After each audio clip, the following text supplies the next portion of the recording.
Olá, estudantes, eu sou a professora Valéria, como que vocês estão? Então, hoje eu vim aqui para conversar com vocês sobre os Jogos Olímpicos de Tóquio de 2021. Vocês devem ter visto na TV, nos jornais, as várias reportagens que têm sido divulgadas sobre os Jogos. Nós podemos destacar os Jogos Olímpicos como um encontro de várias culturas, de todos os povos, da diversidade do mundo. E hoje nós vamos conversar um pouquinho sobre quando as mulheres começaram a participar dos Jogos Olímpicos. Vocês sabiam que as mulheres não puderam participar da primeira Olimpíada de 1896? Naquela época, as mulheres eram consideradas frágeis, que não poderiam participar. Então, em 1900, elas tiveram uma pequena participação em apenas 2 modalidades e receberam muitas críticas e muitos comentários maldosos. Vamos descobrir juntos e juntas em qual modalidade elas puderam participar? Olha lá, desembaralhando essas letras, nós vamos descobrir 2 modalidades. A primeira, vocês já conseguiram descobrir? Exatamente, elas participaram do golfe. Olha só, desembaralhando as letras. E a segunda foi do tênis.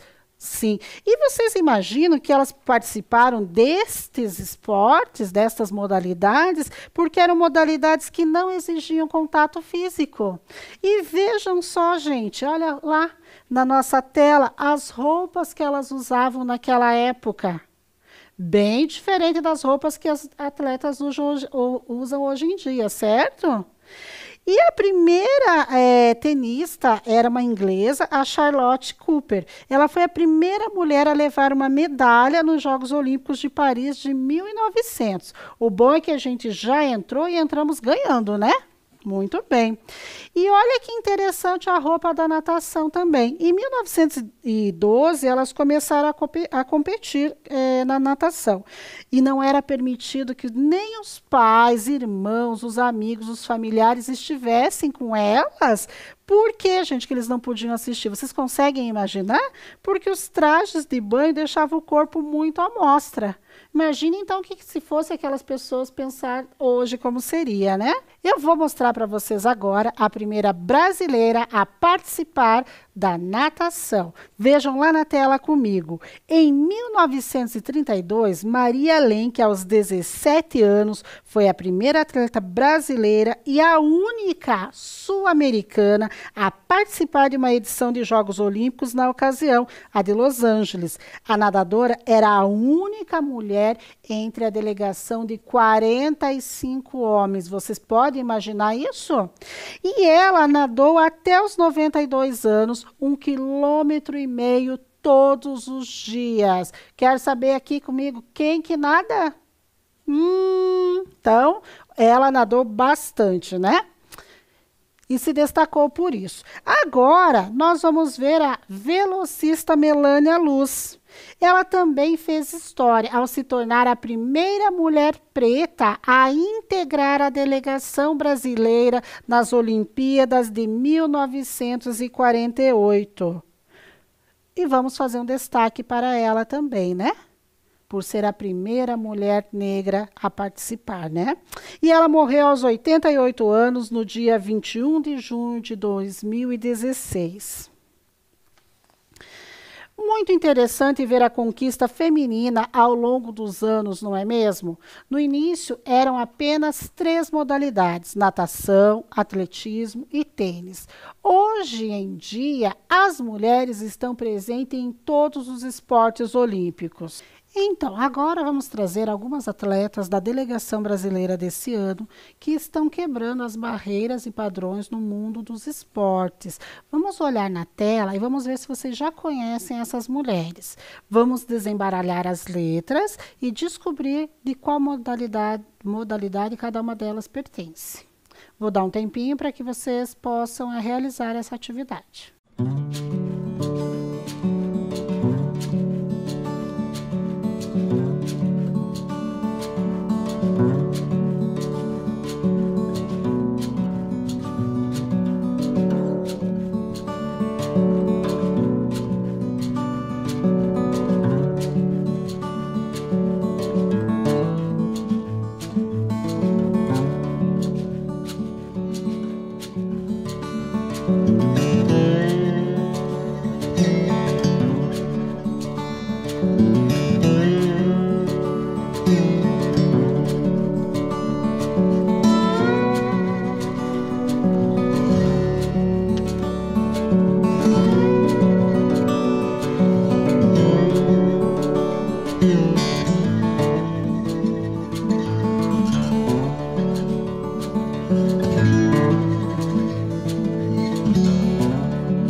Vamos conferir então?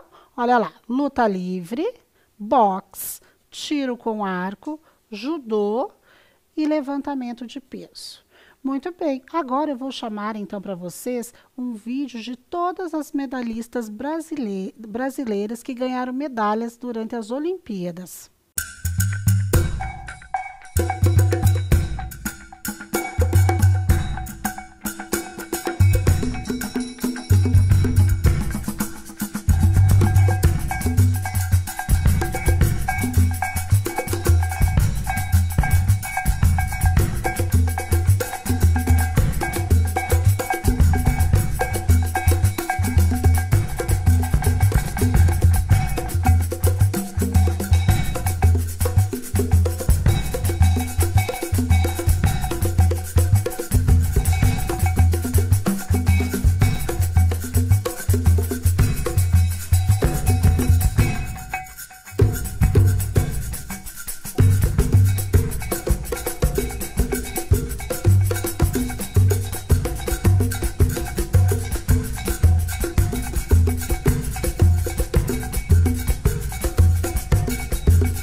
Vocês conheciam todas essas medalhistas?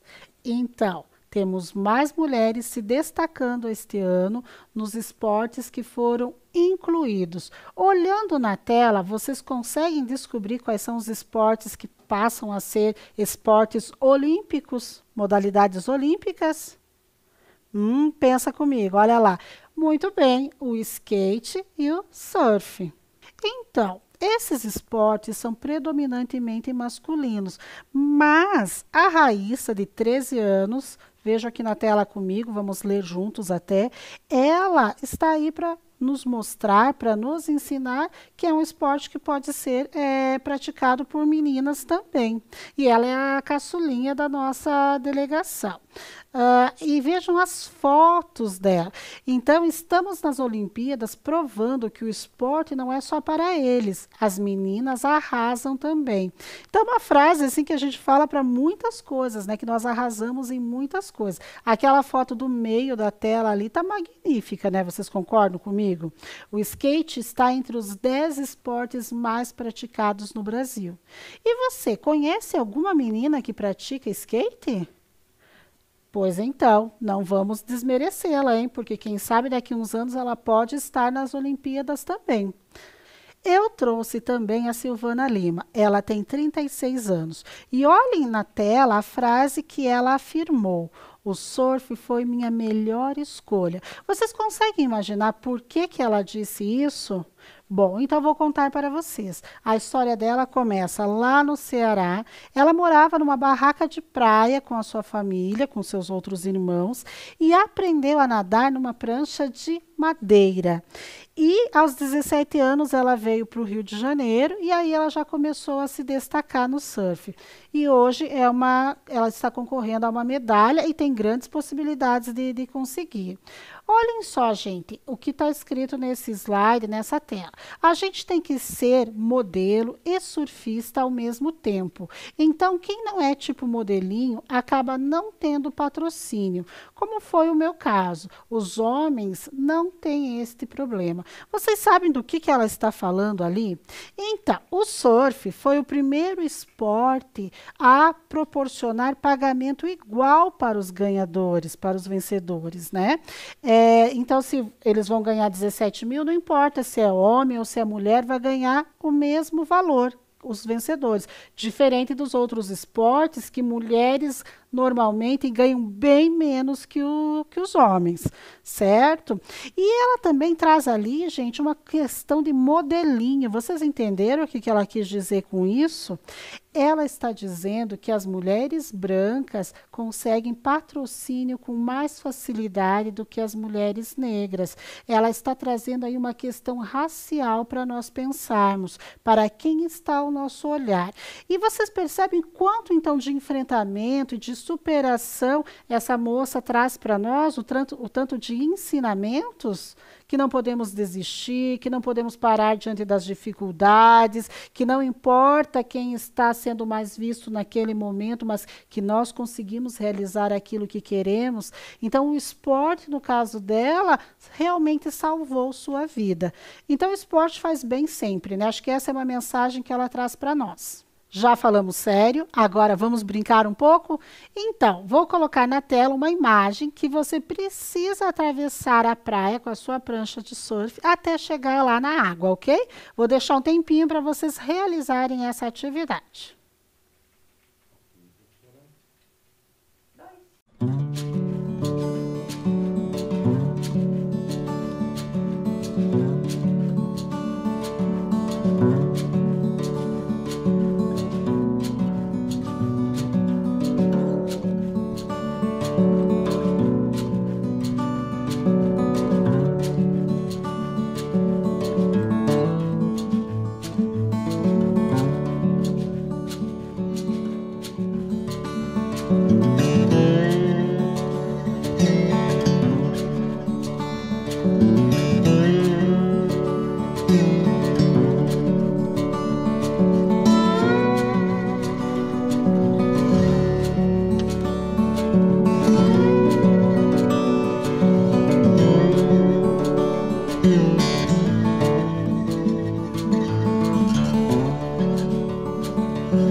Ah, você achou que era fácil, né? Pensou que era brincadeirinha de criança, né? Quero ver quem conseguiu. Confiram comigo. Ah, não consegui, não tinha conseguido ainda, né?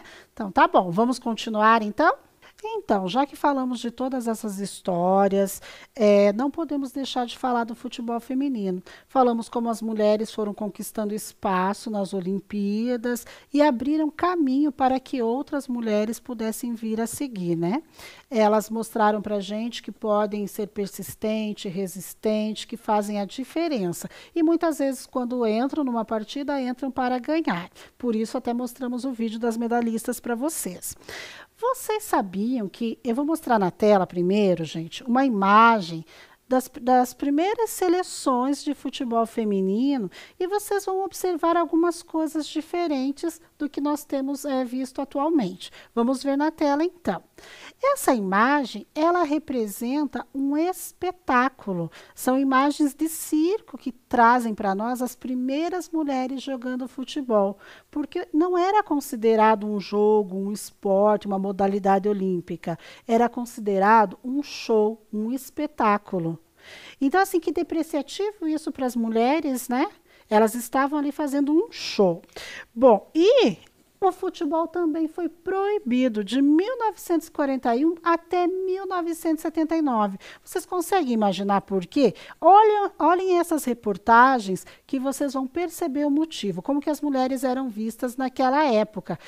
Para elas não era permitido a prática de esportes, eles consideravam incompatível, porque nós mulheres sempre fomos consideradas frágeis, né? Então, olha o que as reportagens nos dizem sobre as mulheres e o que era pensado sobre o futebol. Olha lá, pé de mulher não foi feito para se meter em chuteiras. Vocês concordam com isso? Impedido pela polícia o futebol feminino. Então, nessa época, nós aprendemos que o futebol é impróprio para as moças. Quando uma menina, na hora do intervalo, quer jogar futebol, alguns meninos dizem não, porque nós temos isso culturalmente. Mas em 1983, aí nós vamos ter a foto, a imagem da primeira seleção formada em 1900. Eu me equivoquei, em 1988, a primeira seleção formada por mulheres. Então, olha quanto tempo nós estamos aprendendo, né, e naturalizando que esporte ou futebol é para meninos e não para meninas. Mas hoje a nossa seleção brasileira feminina dá um show, é um verdadeiro espetáculo de beleza no esporte. E foi somente no ano de 2019 que a TV aberta transmitiu transmitiu um jogo da seleção feminina. Nesse período também foi pensado num uniforme feminino, pois até então as mulheres usavam uniformes do modelo herdado do modelo masculino. E aí agora eu vou trazer para vocês, pensando em futebol e pensando num grande nome que se destaca, que eu tenho certeza que todos já ouviram falar, a Marta. Vou trazer a biografia dela para vocês, ok? 50 brasileiras incríveis para conhecer antes de crescer.